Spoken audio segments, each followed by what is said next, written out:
Dès l'âge de 5-6 ans, je disais à mes parents mon souhait de vouloir devenir prêtre. Au sortir de la messe, je m'amusais comme gamin à redire la messe dans ma chambre. Ma sœur faisait l'assistance. Et à l'époque, maman était très contente, mais papa était protestant. Donc lui, c'était pas une perspective qui l'enchantait énormément. Et puis, qu'est-ce que vous voulez, avec l'adolescence, bon, moi, c'est une perspective qui m'avait abandonné. Et c'est quand j'ai repris mes études, durant mes études, après le baccalauréat, en faisant mes études à Paris, que redécouvrant la messe, et notamment à travers la forme extraordinaire, que le désir de la vocation est revenu, l'appel de la vocation est revenu.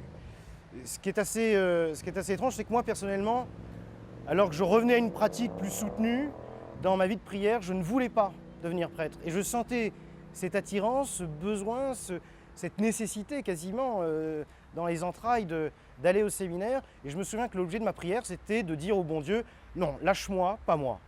Et puis finalement, il est toujours plus fort que nous. Et ce désir était tellement plus fort que à la fin, j'ai craqué et je suis rentré au séminaire.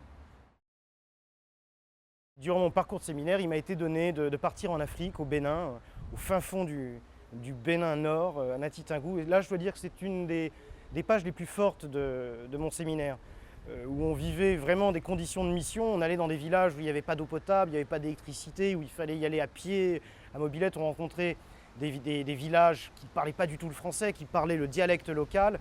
Et de parler de Dieu à ces Africains du nord du Bénin est une expérience qui m'a beaucoup marqué. Où ils n'avaient jamais entendu parler de la Sainte Vierge, jamais parlé du Christ. Il suffisait de leur en parler quelques heures, immédiatement on priait le chapelet avec eux. Certainement l'expérience la plus marquante dans mon parcours. Oui. Alors le sacrement de réconciliation, en ce qui me concerne, il a une place assez particulière parce que tout en dirigeant cette maison, ce convict de séminaristes, je suis vicaire dans la paroisse d'à côté et on m'a confié plus spécialement les confessions.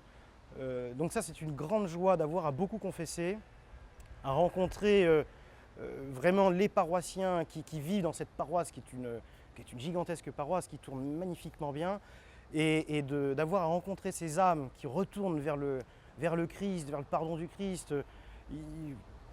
C'est une page vraiment importante pour un prêtre, puisque je crois que l'une des identités du prêtre, il a beaucoup d'identités le prêtre, mais une des identités du prêtre, c'est de ramener au pardon du Christ et de donner le pardon du Christ.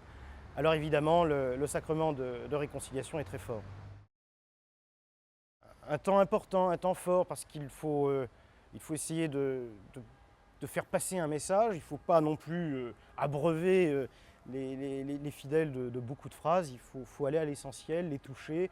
Et surtout, je crois que le propre de la prédication, c'est de dire ce que l'on pense. Si on commence dans des grands discours, on fatigue tout le monde. La prière, elle est essentielle parce qu'elle répond à cette seconde identité du prêtre, c'est son intimité avec Dieu.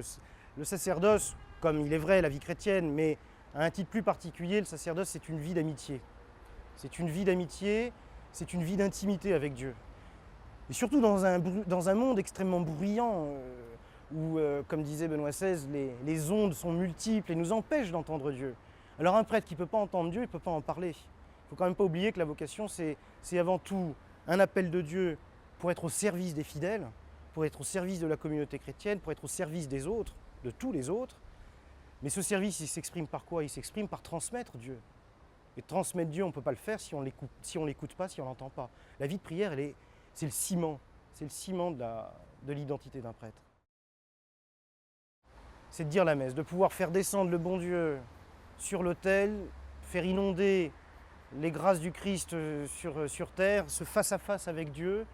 Un jour, un prêtre me disait, je ne comprends pas ces prêtres qui disent la messe à toute allure, car c'est vraiment le seul moment de la journée d'une intimité exceptionnelle où on est face à Dieu et à soi-même. Et c'est vrai que là, si vous voulez, tous les phares tombent, l'apparence qu'on essaye de se donner aux autres tombe. Là, vous êtes seul face au bon Dieu.